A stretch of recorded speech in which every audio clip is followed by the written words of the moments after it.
बिस्मिल्लाहिर्रहमानिर्रहीम। अस्सलामुअलैकुम नाजरीन, मैं हूं आपका मेज़बान ज़ैन आबिद बरलास और आप देख रहे हैं प्रोग्राम बज़्म फ़िक्र इकबाल। नाज़रीन कराम, आज प्रोग्राम का आगाज़ एक नहायत ही दुखी दिल के साथ कर रहा हूं। आज मौज़ूआत तो बहुत से हैं, लेकिन आज प्रोग्राम का आगाज़ मैं एक ऐसे वाक़े की मज़म्मत से करूँगा जिसके लिए शायद मज़म्मत एक छोटा और मामूली लफ्ज़ है। ये वाक़या क्या है? ये वाक़या है लाहौर के इलाके गुज्जरपुरा में एक ख़ातून के साथ जुल्म का वाक़या।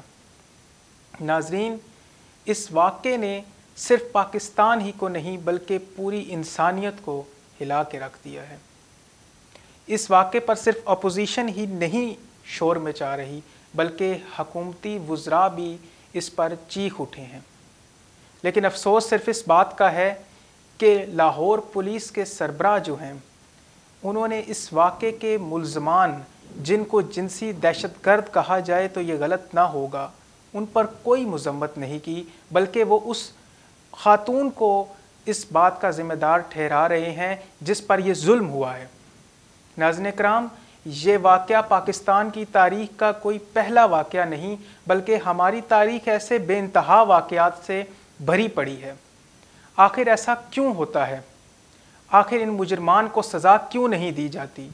आखिर ये मुजरमान क्यों ऐसे खुल्लम खुल्ला फिरते हैं और औरतों को अपनी हवस का निशाना बनाते हैं? नाज़रीन कराम, हमारी माएँ, हमारी बेटियाँ, हमारी बहनें क्या स्कूलों, घरों, कॉलेजेस, बाज़ारों में क्या महफूज नहीं? इन सवालात ने मेरे दिल पर एक बोझ डाल रखा है। आज इस तमाम वाक़यात पे तफसीलन गुफ्तगू की जाएगी। हमारे पैनलिस्ट में हमारे साथ मौजूद हैं जनाब डॉक्टर कमर इकबाल साहब, जिनसे हम गुफ्तगू करेंगे और जानने की कोशिश करेंगे कि ये वाक़यात कब ख़त्म होंगे। आइए चलते हैं और गुफ्तगू का सिलसिला शुरू करते हैं। अस्सलाम वालेकुम डॉक्टर साहब। वालेकुम अस्सलाम। कैसे हैं ज़ैन, आप खैरियत से हैं? जी सर, अल्लाह ताला का बड़ा शुक्र है, अल्हम्दुलिल्लाह। डॉक्टर साहब, मैं ये जो गुज़िश्ता चंद रोज़ पहले वाक़या हुआ है, इस मतलब आपसे पूछना चाहूँगा कि इस किस्म के और भी बहुत सारे वाक़यात हमारी तारीख़ में होते रहे हैं। आप क्या समझते हैं कि इनके क्या असबाब हैं और क्या इनके असबाब के हवाले से फ़िक्र इकबाल में हमें कोई रहनुमाई मिलती है या नहीं? जी, बहुत शुक्रिया। बहुत अच्छा सवाल किया आपने और इस पर भी आप काबिल इस्ताइश हैं कि ये मौजू आपने आज के प्रोग्राम का रखा। बहुत अहम मौजू है।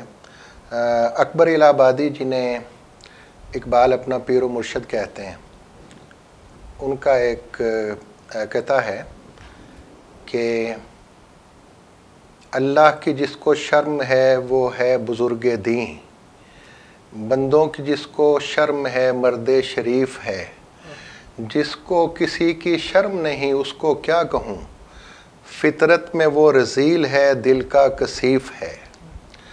और रसूल पाक सल्लल्लाहु अलैहि वसल्लम की एक हदीस मुबारक भी है कि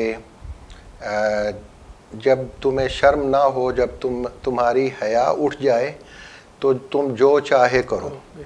मुराद ये है कि जब बंदे की शर्म उठ जाती है, हया ख़त्म हो जाती है, तो फिर वो नहीं देखता कि मैं जो काम कर रहा हूँ, जो अमल कर रहा हूँ, उसके क्या असरात मुरत्तिब होंगे इस दुनिया पर, माशरे पर, और ख़ुद उस शख्स की अपनी ज़ात पर और कौम पर, और आखिरत जो है वो उसमें उसका क्या नतीजा भुगतेगा। ये शर्म व हया ख़त्म हो जाने की वजह से सब कुछ है।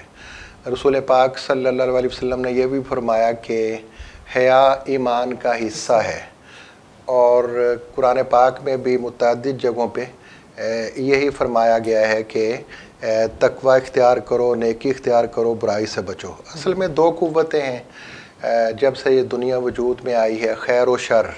ये दोनों क़ुव्वतें आपस में टकराती रहती हैं और इंसान के अंदर भी उसका जो नफ्स है वो उसे बुराई की तरफ लेकर जाता रहता है। अब हया पैदा करने के लिए, शर्म पैदा करने के लिए और नफ्स को राह रास्त पर रखने के लिए दीनी तालीमात हैं, कुरानी तालीमात हैं। कुरान ने रास्ता दिखा दिया है सच्चाई का और सुथराई का और पाकीज़गी का, और जन्नत में जाने का रास्ता भी दिखा दिया और बुराइयां भी हमें बता दी। तो जैसा कि मैंने शुरू में अर्ज़ किया कि जब शर्म उठ जाती है जब गैरत ख़त्म हो जाती है, अल्लामा इकबाल ने भी फरमाया, चूँकि इकबाल के हवाले से ये प्रोग्राम है आपका, फ़िक्र इकबाल की रोशनी में हमने देखना है पहले कि इसके असबाब क्या हैं। तो इकबाल ने भी यही फरमाया कि गैरत जो है वो बहुत बड़ी चीज़ होती है। गैरत है बड़ी चीज़ जहाने तगो दौ में, पहनाती है दरवेश को ताजे सरेदारा। यानी दरवेश को भी बहुत बुलंद मुकाम पर ले जाती है। गैरत इंसान में मौजूद होनी चाहिए, और गैरत जो है वो दीनी तालीमात पर अमल करने की वजह से आती है। तो आपने असबाब का पूछा है, और चूँकि हम एक कौम से ताल्लुक़ रखते हैं, हमारी कौम के अंदर ये वाक़या पेश आया है, हम सबको इसका दुख है और शर्म से हमारे सर झुके हुए हैं। लेकिन जब हम असबाब की तरफ निगाह दौड़ाते हैं तो मुझे ये बात अफसोस से कहनी पड़ती है कि हम जितने भी प्रोग्राम देख रहे हैं, जितने भी अखबारात में तज्ज़िये देख रहे हैं, बहुत कम लोग हैं जो इन असबाब की तरफ जा रहे हैं जो इस वाक़े का सबब बना है। और इकबाल से जब हम बात करते हैं, इकबाल से पूछते हैं कि ये कौम के अंदर बेहयाई और बेशर्मी और गैरत का ख़त्म हो जाना और बेरा रवी ये क्यों फैल रही है, तो वो साफ साफ इसका जवाब देते हैं कि वो मौजूद थे ज़माने में मुसलमान होकर और तुम ख्वार हुए तारिक कुरान होकर। तो असबाब तो कुरान से इनहराफ और सुन्नत से इनहराफ, अहादीस की रोशनी में ज़िंदगी बसर ना करना और दीन को पसे पुश्त डालना और मगरबी तहज़ीब अपनाना, ख़वातीन के साथ जो ये ज़्यादतियाँ हो रही हैं, छोटे छोटे बच्चों और बच्चियों के साथ ज़्यादतियाँ हो रही हैं, उसका पहला और सबसे बड़ा सबब यही है कि हमने दीनी तालीमात को फरामोश कर दिया और कुरान पाक को छोड़ दिया, रसूल पाक सल्लल्लाहु अलैहि वसल्लम के बताए हुए तरीके को छोड़ दिया। ज़ैन साहब, आप देखते हैं कि तारीख़ में हमें बेशुमार वाक़यात मिलते हैं। इस्लामी लश्कर एक गैर मुस्लिम मुल्क पर जब उसने चढ़ाई की तो उन्होंने कहा कि इनसे तो अब बचने की कोई सूरत नहीं है, क्या किया जाए। तो उन्होंने अपनी जो खूबसूरत लड़कियां थीं उन्हें उरियां लिबास में उस लश्कर के रास्ते में दोनों तरफ खड़ा कर दिया, क्योंकि उनके मुफक्किरीन ने, उनके दानिश्वरों ने और उनके जो बड़े थे उन्होंने ये बताया था कि जब इनकी तरफ रागिब होंगे इनके सिपाही तो फिर इनकी तवानाई और कुव्वत जो है वो मांद पड़ जाएगी और फिर हम पर यह फ़तह हासिल नहीं कर सकते। लेकिन तारीख़ में ये लिखा हुआ है कि लश्कर के एक सिपाही ने भी उनकी तरफ नज़र उठा कर नहीं देखा, लश्कर पूरा गुजर गया और ना सिर्फ फ़तह हासिल हो गई बल्कि उनमें से बेशुमार लड़कियां और औरतें जो हैं वो मुसलमान हो गई और बहुत से मर्द भी मुसलमान हो गए। तो ये ईमान की ताकत थी, ईमान की कुव्वत थी, कुरान पाक की तालीमात थी, रसूल पाक सल्लल्लाहु अलैहि वसल्लम की तालीमात थी जिन्होंने उन्हें इतनी हिम्मत और इतनी कुव्वत दी थी कि उन्होंने उन नौजवान और ख़ूबसूरत लड़कियों की तरफ, उरियां लड़कियों की तरफ नज़र उठा कर नहीं देखा। लेकिन आज हम देखते हैं कि ये वाक़यात पहले के मुकाबले में बढ़ते जा रहे हैं और ऐसे ऐसे शर्मनाक वाक़यात हो रहे हैं कि पहली वाली कौमों में भी वो वाक़यात नहीं पाए जाते। यानी 2.5 साल की, 3 साल की बच्चियों और बच्चों के साथ ज़्यादतियाँ हो रही हैं।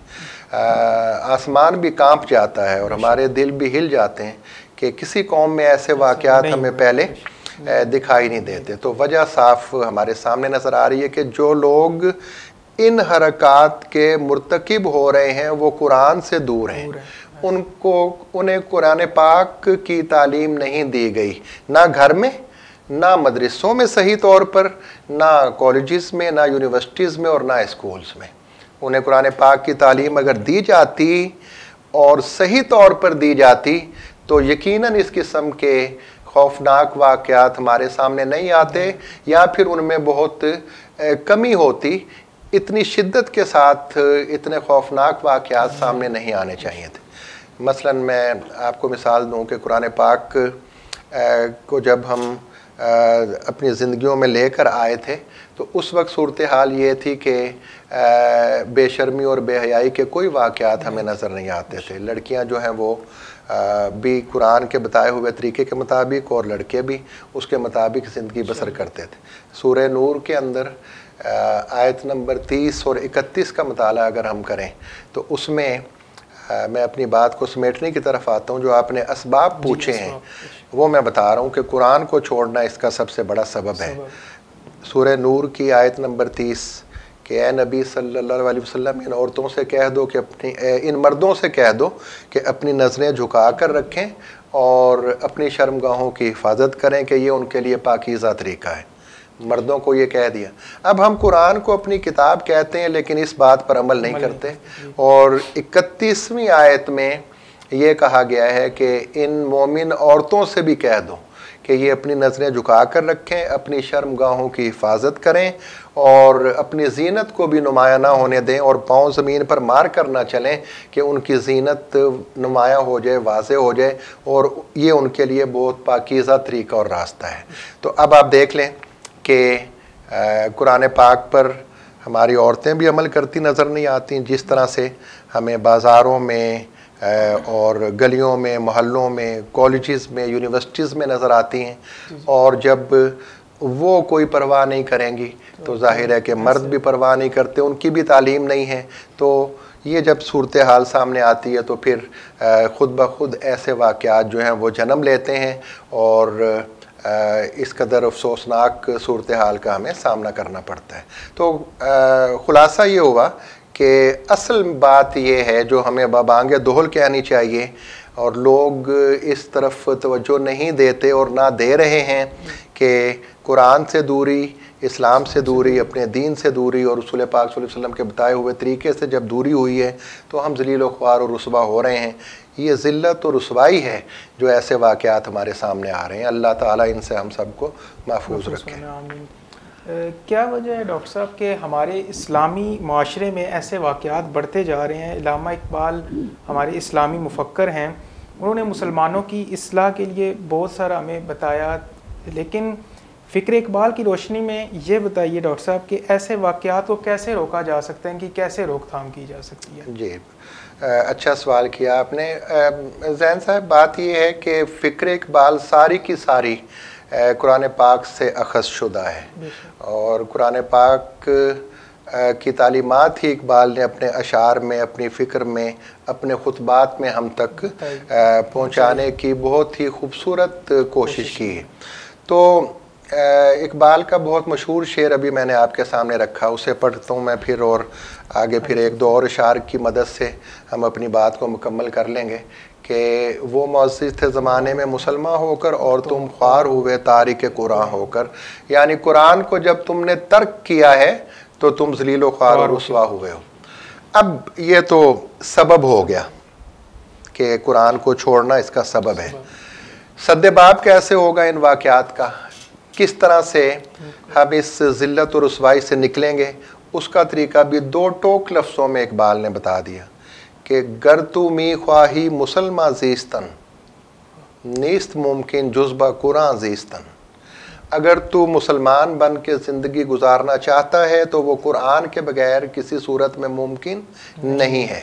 लिहाजा इकबाल फरमाते हैं कुरान में हो गौता जन ए मर्द मुसलमान, अल्लाह करे तुझको अता जिद्दत किरदार। तो हमारे किरदार जो बन गए हैं, जिद्दत किरदार का क्या मतलब है? ये नहीं कि इस्लामी किरदार छोड़कर मगरबी किरदार अपना लेंगे हम, ये नहीं, बल्कि जो किरदार बन चुके हैं कि किसी खातून की इज़्ज़त महफूज नहीं, बच्चों की इज़्ज़त महफूज नहीं है और इस कदर भयानक वाक़यात देखने में आ रहे हैं और जुल्म, जबर, कत्लो गर्दगरी का बाज़ार गर्म है, फ़िरका वारियत का बाज़ार गर्म है और औरतों के साथ क्या कुछ हो रहा है, जिस वाक़े पर आप ये प्रोग्राम कर रहे हैं वो सब के सामने है। इनके असबाब हमने बताया कि कुरान पाक से दूरी है, लेकिन ये वाक़यात ख़त्म कैसे होंगे, इनका सद्देबाब कैसे होगा?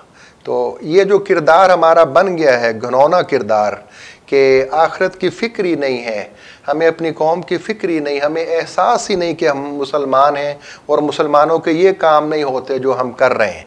लिहाजा इकबाल कह रहे हैं कि कैसे ये वाक़यात ख़त्म होंगे, हमारा किरदार कैसे तब्दील होगा, हम कैसे भलाई की तरफ आएंगे, कैसे हमारी आकबत संवरेगी। कुरान में हो गौता ज़न मर्द मुसलमान, अल्लाह करे तुझको अता जिद्दत किरदार। अगर हम अपनी कौम की औरतों का किरदार दुरुस्त करना चाहते हैं कि वो ऐसी हालत में घरों से बाहर ना निकलें कि मर्दों की नीयत ख़राब हो, और अगर मर्दों का किरदार ठीक करना चाहते हैं कि औरतों को देखकर उनकी नीयत ख़राब ना हो, वो अपनी नज़रों को झुका कर रखें, तो इसके लिए उनका किरदार तब्दील करना होगा। और किरदार कैसे तब्दील होगा? कुरान में हो गौता सन ए मर्द मुसलमान, यानी कुरान पढ़ने से, कुरान समझने से, कुरान पर अमल करने से ज़िंदगियों में इनकलाब बर्पा होगा। मुझे ये बात अफसोस से कहनी पड़ती है कि इस वाक़े के बाद मैं देख रहा हूँ टेलीविज़न पर भी, मुख्तलिफ़ चैनल्स पर जो हमारे जदीद दौर के मुफक्किरीन आए हुए इस पर गुफ्तगू कर रहे हैं। इस तरफ आपने भी देखा होगा कि नहीं आ रहे वो, कि कुरान को हमने छोड़ दिया, दीन को छोड़ दिया, जिसकी वजह से हम इस ज़िल्लत और रुसवाई के गड्ढे में गिरते जा रहे हैं। एक बात और मैं आपके चैनल के और आपके इस प्रोग्राम के तवस्सुत से अपने नाज़रीन को बताना चाहता हूँ, उनकी तवज्जो इस तरफ मबजूल करवाना चाहता हूँ कि मुझे हैरत होती है कि कुछ लोग ये कह रहे हैं कि जी यूरोप के बेशुमार ममालिक में औरतों की इज़्ज़त महफूज है और यहाँ पे महफूज नहीं है, यानी कोई मौका लोग जाने नहीं देते मुल्क को, अपनी कौम को, अपने दीन को रुसवा करने का। ये इंतहाई अफसोसनाक सूरत हाल है कि ऐसे वाक़यात से बजाय इसके कि ऐसे वाक़यात की रोशनी में लोगों को दीन की तरफ, कुरान की तरफ राग़िब किया जाए, वो ये कहना शुरू कर देते हैं कि ऐसे वाक़यात पाकिस्तान में और मुसलमानों के यहाँ ही हो रहे हैं, जबकि यूरोप में औरतों की इज़्ज़त महफूज है। जबकि ऐसी बात नहीं है। यूरोप में औरत के साथ भेड़ बकरी वाला सलूक किया जाता है, उसे अय्याशी का एक ज़रिया बनाया हुआ है। हमारे यहाँ तो अल्हम्दुलिल्लाह इक्का दुक्का वाक़यात होते हैं, जहाँ पे करोड़ों की आबादी हो वहाँ पे ये इक्का दुक्का वाक़यात ही मैं इन्हें कहूँगा, इतने ज़्यादा नहीं, लेकिन वहाँ तो औरत को अय्याशी का एक ज़रिया बनाया हुआ है और औरत का कोई पुरसाने हाल नहीं है। भेड़ बकरी वाला उससे सलूक होता है जो जहालत के दौर में और कदीम ज़माने में औरत के साथ सलूक हुआ करता था। ये जो कुछ हमें भुगतना पड़ रहा है, जो वाक़यात हमारे सामने आ रहे हैं, ये तो यूरोपी तहजीब अपनाने की वजह से आए हैं। और मैं माजरत के साथ अहले कौम का मिजाज कुछ ऐसा बन चुका है कि वो नाराज़ हो जाते हैं कि देखिए कौम रसूल पाक सल्लल्लाहु अलैहि वसल्लम ने, कुरान ने और हमारे दीन ने हर चीज़ के सद्देबाब के तरीके हमें बता दिए हैं, तो इसका तरीका बताया हुआ है और इकबाल ने भी उसी की आगे तशरीह की है कि औरत को भी अपनी लिमिट्स के अंदर रहना है। ठीक है, मैं अब ये नहीं कहूँगा बिल्कुल उसे एमरजेंसी थी तो सफ़र करना चाहिए था, हुकूमत को प्रोटेक्शन देनी चाहिए थी और इस किस्म का हमला कतन नहीं होना चाहिए था। लेकिन ये भी अपनी जगह हकीकत है कि हम इससे किसी सूरत रूगर्दानी नहीं कर सकते कि कुरान ने और रसूल पाक सल्लल्लाहु अलैहि वसल्लम ने हमें ज़िंदगी गुजारने के जो तरीके बताए हैं मर्दों को और औरतों को, उन पर हमें चलना होगा। मैं अपनी बात सम अप करने की तरफ आता हूँ कि इकबाल ने ये बात भी अपने कलाम में बड़ी खूबसूरत कही हुई है। तकरीबन 100 साल पहले ये बात आपने कही थी, 1924 में बांगे दरा छपी है और ये 2020 है तकरीबन। अगर हम बांगे दरा की इशाअत से भी ज़माने का तयन करें तो 96 साल पहले उन्होंने ये बात कही थी। तवज्जो से बात सुनने वाली और समझने वाली है। इकबाल फरमाते हैं कि लड़कियां पढ़ रही हैं अंग्रेज़ी, ढूंढ ली कौम ने फलाह की राह। अब मैं अगले 2 मिसरे पढ़ने से पहले यहाँ ये वजाहत कर दूँ कि अंग्रेज़ी पढ़ने से मुराद जदीद तालीम हासिल करने का तरीका है, वरना ये आपके प्रोग्राम के तवस्सुत से मालूम होना चाहिए नाजरीन को भी कि इकबाल और अकबर इलाहाबादी जब अंग्रेज़ी की बात करते हैं तो वो इलामत होती है मगरबी तहजीब की, मगरबी तरीक़ेकार की, मगरबी तालीम हासिल करने का जो तरीक़ेकार है, यानी मखलूत तालीम, मखलूत तरीक़ेकार, जिसमें कोई ख्याल नहीं रखा जाता अपनी तहज़ीब का, अपने तमद्दुन का और अपने कुरान का, अपने रसूल पाक सल्लल्लाहु अलैहि वसल्लम की सुन्नत का, अपने तरीक़ों का कोई ख्याल नहीं रखा जाता। तो ये याद रहे कि अंग्रेज़ी पढ़ने से मुराद है अंग्रेज़ी पढ़ने का तरीक़ेकार जो मगरबी तरीक़ा हमारे यहाँ आ गया है, यानी किसी किस्म की हदूद व क़यूद को बालाए ताक रखते हुए मखलूत तालीम हासिल करना।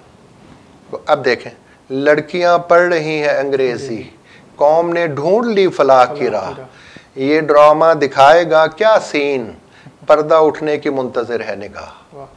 तो 96 साल पहले ये कहा था, अब पर्दा उठ चुका है आज भी उस बात और ड्रामा हम देख रहे हैं। ये ड्रामा नतीजा है इस चीज़ का, अपने दीन को और कुरान को छोड़ने का और मगरबी तहज़ीब अपनाने का। हमारा दीन इस तरह से मेल मिलाप की और खुले बंदों मगरिब वालों की तरह तालीम हासिल करने की इजाज़त यकीनन नहीं देता, लेकिन आज के दौर में ये बात कहना इंतहाई मुश्किल हो चुका है, क्योंकि दीन को बिल्कुल ही भूल चुके हैं और मगरबी तहज़ीब की मुखालिफत करने वालों को बैकवर्ड और बुनियाद परस्त कहा जाता है। इकबाल कहते हैं कि मुसलमान होता ही बुनियाद परस्त है, मुसलमान अपनी तहज़ीब को, अपने तमद्दुन को, अपने दीन को, अपने कुरान को, अपने रसूल को नहीं छोड़ सकता। आखिरी बात मैं उस मशहूर शेर पर आखिरी बात करते हुए बात ख़त्म करने की तरफ आऊँगा कि किस तरह से इन वाक़यात पर काबू पाया जा सकता है। कुरान का जिक्र तो मैंने कर दिया, अब आखिर में देख लें इकबाल का वो मशहूर शेर के कि मोहम्मद से वफ़ा तूने तो हम तेरे हैं, ये जहाँ चीज़ है क्या लौह कलम तेरे हैं। तो रसूल का दामन थामना होगा और रसूल ने मर्दों को और औरतों को जो तालीम दी है उन पर अमल पैरा होना होगा, फिर इन वाक़यात से हम बच सकते हैं। वरना जो सूरत हाल हमारे सामने आ रही है कि ज़िल्लत और रुसवाई और ऐसे वाक़यात के जो कभी तारीख़ में नहीं हुए थे, मैं ये साफ़ तौर पर एक फ़िक्र इकबाल की रोशनी में कह रहा हूँ कि जब तक कुरान की तरफ और दीन की तरफ नहीं आएंगे तो हमारी कौम कभी सीधे रास्ते पर नहीं आ सकती, ये किरदार नहीं बदल सकता। इससे भयानक वाक़यात होते रहेंगे। मगरबी तहज़ीब को छोड़कर, मगरबी नज़रियात को छोड़कर हमें अपनी दीन की तरफ आना होगा, क्योंकि कौम मज़हब से है, मज़हब जो नहीं तुम भी नहीं, जज्बे बाहम जो नहीं महफ़िल अंजुम भी नहीं।